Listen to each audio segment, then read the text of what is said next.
Hai teman-teman semuanya, saya Joshua Hovian. Jadi pada video kali ini kita akan sharing-sharing dan saya sudah ngambil salah satu topik obrolan yang cukup seru untuk kita bahas. Jadi saya akan ngajak kalian ngobrol seputar salah satu kasus yang lagi rame banget dan viral banget untuk kita perbincangkan. Dan sudah banyak juga di media-media dan di kabar-kabar berita ya teman-teman dengan tagline Sate Maut.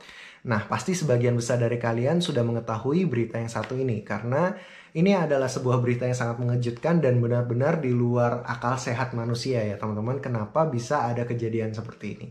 Nah, bagi kalian yang belum tahu, saya akan menceritakan secara garis besarnya dari kasus yang lagi berjalan saat ini ya teman-teman. Jadi gini, singkat cerita ada seorang wanita yang mendatangi tukang ojek dan wanita ini meminta tolong untuk mengantarkan makanan kepada seorang pria yang dia kasihkan alamatnya di sini dan namanya Pak ini, seperti itu. Lalu si ojek berkata bahwa kenapa sih nggak lewat aplikasi aja kayak gitu. Nah si cewek ini dia mempunyai alibi bahwa dia tidak punya aplikasi tersebut di HP-nya. Jadi dia meminta secara offline. Dan akhirnya si tukang ojek ini menyetujui permintaan dari si wanita ini. Dan dia membawa pesanan makanan berupa sate kepada orang yang dituju. Kayak gitu teman-teman. Lalu ketika si tukang ojek ini sampai di lokasi tujuan dan dia bertanya kepada si pemilik rumah bahwa ini ada pesanan dari si cewek ini gitu. Jadi dia mengatakan bahwa ini ada kiriman makanan seperti itu. Jadi si pemilik rumah ini singkat cerita dia berkata bahwa oh saya nggak ada pesan apapun kayak gitu. Apalagi atas nama ini saya nggak kenal siapa pengirimnya seperti itu. Jadi kemungkinan besar si cewek ini tadi menggunakan nama palsu teman-teman ketika mengirim makanan tersebut.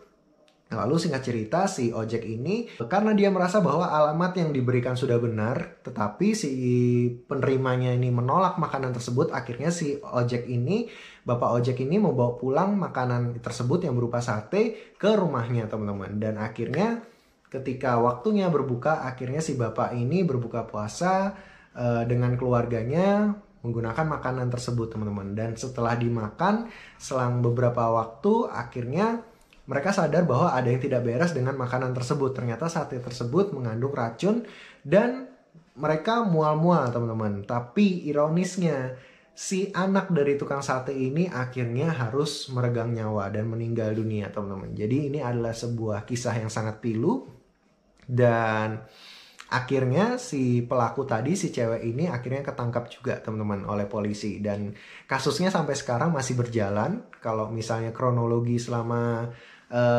hingga hari ini ya teman-teman, kronologinya seperti itu yang sedang berlangsung. Karena ini kasusnya masih berlangsung dan masih belum masuk ke pengadilan ya teman-teman. Jadi belum ada putusan juga. Tapi selama ini yang saya dengar dari berita-berita kronologinya seperti itu teman-teman. Jadi cukup menyedihkan juga.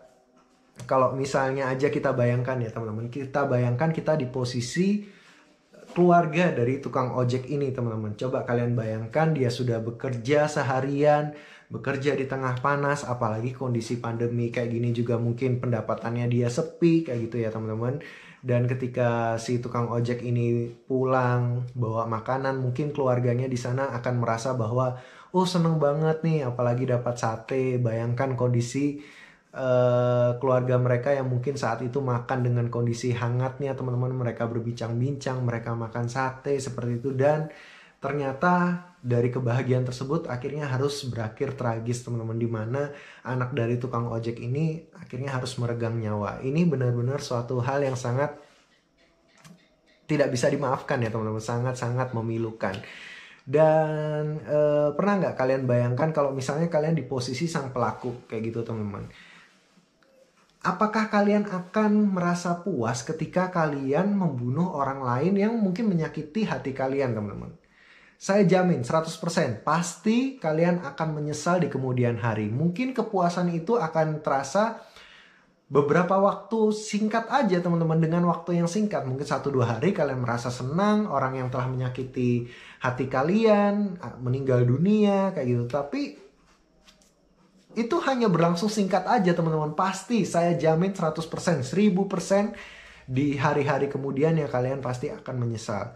Apalagi targetnya salah teman-teman. Kalian ingin bunuh si ini dengan terencana, ternyata akhirnya orang yang gak bersalah, orang yang gak ada dosa ke kalian, yang akhirnya harus menerima akibatnya, menanggung akibatnya teman-teman. Apalagi anaknya tukang ojek yang gak ada salahnya sama sekali, gak ada dosanya sama sekali, kayak gitu teman-teman. Jadi ini benar-benar suatu kasus yang sangat-sangat mengiris hati ya teman-teman, bisa dibilang mengiris hati. Dan coba sih kalian bayangkan kalau misalnya kalian di posisi orang yang sakit hati, coba kalian itu berusaha untuk memikirkan jauh ke depan. Apakah kalian sudah mikir jauh ke depan setiap dampak dari perbuatan yang akan kalian lakukan, teman-teman? Jadi kita ada baiknya kita sebagai manusia jangan terbawa emosi. Walaupun kita adalah manusia yang punya perasaan. Yes, betul. Tetapi perasaan jangan sampai mendominasi kita untuk berbuat sesuatu. Kita juga harus pakai logika. Kenapa ya? Tuhan menciptakan kita memiliki pikiran karena kita juga harus berpikir dengan logika, tidak hanya mengutamakan perasaan, teman-teman. Jadi kita harus berpikir dampak positif dan negatif dari setiap hal yang kita lakukan, teman-teman. Apalagi cuma masalah sakit hati, masalah pasangan, teman-teman. It's simple thing sebenarnya, walaupun itu mudah diucapkan ya teman-teman, susah untuk dilakukan. Yes, it's true. Tapi kalau misalnya kita berbuat suatu hal yang sangat nekat, teman-teman, cuma gara-gara masalah pasangan, kita pasti akan menyesal ujung-ujungnya, teman-teman. Karena apa? Karena pasangan itu masih bisa dicari, teman-teman. Momen itu, kenangan itu masih bisa dibangun lagi, teman-teman. Kalian tidak akan kehilangan masa depan ketika kalian kehilangan pasangan kalian. Masa depan kalian itu masih ada di depan. Kalian masih bisa membangun masa depan yang sangat-sangat luar biasa, teman-teman. Jangan sampai hanya gara-gara pasangan kalian buta, kalian tertutup mata kalian sehingga kalian melakukan sesuatu hanya untuk berusaha melampiaskan perasaan kalian saja, teman-teman. Dendam kalian itu tidak akan membuat kalian lega. Kalian harus bisa untuk melepaskan, merelakan, teman-teman. Memang untuk melepaskan atau merelakan masa lalu itu sangat-sangat tidak gampang dan tidak merubah keadaan, teman-teman. Tapi bisa membuat masa depan kalian menjadi jauh lebih baik, teman-teman. Apabila kalian bisa merelakan hal tersebut. Apalagi untuk pasangan. Saya percaya, teman-teman, kalau misalnya kalian berbuat sesuatu yang baik, berbuat hal yang baik, kehidupan kalian baik, nggak mungkin Tuhan tidak akan mengirimkan orang yang baik di dalam kehidupan kalian. Tidak mungkin, teman-teman. Pasti Tuhan juga akan mengirimkan orang yang baik di dalam kehidupan kalian.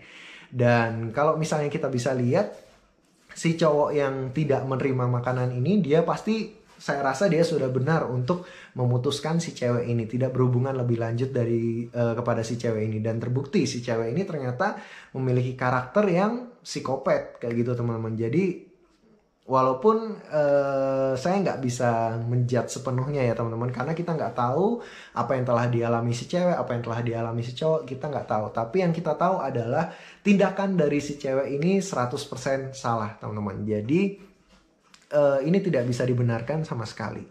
Apalagi hanya masalah pasangan, teman-teman. Kalian tega merebut nyawa orang lain hanya gara-gara masalah hati. Itu sangat-sangat di luar logik saya sih, teman-teman. Jadi gini, kalian bayangkan aja ya, sebenarnya kalian memiliki pasangan, tapi pasangan kalian tidak mau dengan kalian, teman-teman. Percuma, saya bilang sekali lagi percuma. Kalau kita memiliki sebuah hubungan tetapi pasangan kita tidak menginginkan kita, itu buat apa, teman-teman? Tidak akan ada gunanya. Kalau misalnya kita punya pasangan tetapi bisa dibilang hubungan yang terpaksa, pada akhirnya nanti di dalam hubungan ya jadinya tidak harmonis, teman-teman. Sering kelahi, sering beda pendapat, habis itu saling menuntut, saling iri, saling marah, dikit-dikit cemburuan. Wah, itu sudah pasti nggak beres jadinya, teman-teman. Kalau misalnya kita memulai sebuah hubungan yang tidak kompak. Jadi sebuah hubungan yang baik itu apabila sama-sama saling memperjuangkan, teman-teman. Kalau misalnya cuma hanya salah satu yang memperjuangkan aja, itu percuma, teman-teman. Hubungan dipertahankan, hubungannya seperti itu. Apalagi masih belum nikah. Kayak gitu. Kalau misalnya dia sudah menikah, it's okay lah, masih ada perjuangan, teman-teman, karena untuk mempertahankan rumah tangganya, teman-teman. Tapi ini masih belum nikah. Akhirnya dia melihat pasangan yang lain, pasangan dia ini menikah, ya udah, it's okay, kita harus berlapang dada kayak lagunya Sheila on 7 kayak gitu. Jadi saya yakin dunia ini masih sangat luas, dunia ini tidak sekecil daun kelor, teman-teman. Walaupun memang susah untuk menghilangkan kenangan memori-memori manis yang ada di otak kita, teman-teman. Karena apa? Karena kita tidak berusaha untuk membuka pintu hati kita kepada orang yang baru. Jadi apabila kalian memiliki rasa sakit hati, teman-teman, belajarlah untuk membuka hati kalian, teman-teman. Karena apa? Karena memori masa lalu kalian itu sangat-sangat sulit untuk hilangnya. Jadi salah satu caranya supaya memori yang lama ini hilang, kalian harus belajar untuk mengisinya dengan memori yang baru. Kalian harus membuka hati kalian, membuka hidup kalian untuk orang yang baru, teman-teman. Jadi dengan adanya orang yang baru ini, dia akan bisa mengisi kehidupan kalian sehingga membangun memori-memori yang lebih baik, teman-teman. Saya yakin kalau misalnya kita berpikir secara bijaksana ke arah sana, itu akan menjadi sebuah hubungan yang jauh lebih baik daripada kita ingin balas dendam, akhirnya kita berusaha merencanakan membunuh orang lain, dan akhirnya sekarang cuma hanya bisa menjadi suatu perbuatan yang disesali seumur hidup, teman-teman. Jadi semoga ini bisa menjadi pelajaran bagi teman-teman semuanya, khususnya bagi para muda-mudi yang sedang menjalin hubungan. Saya doakan kalian bisa mendapatkan pasangan yang sangat tepat di dalam hidup kalian, teman-teman. Perjuangkan orang yang patut diperjuangkan dan jangan perjuangkan orang yang salah, teman-teman. Kalian, saya yakin kalian sudah dewasa, kalian bisa berpikir secara luas, teman-teman. Dan saya yakin Tuhan sudah menyiapkan jodoh yang terbaik bagi kalian. Oke deh, mungkin sekian dulu sharing-sharing saya kali ini. Semoga ini bisa bermanfaat dan mengedukasi kita semua. Saya Joshua Hovian. Sampai jumpa lagi di video sharing-sharing kita berikutnya. Stay healthy and God bless.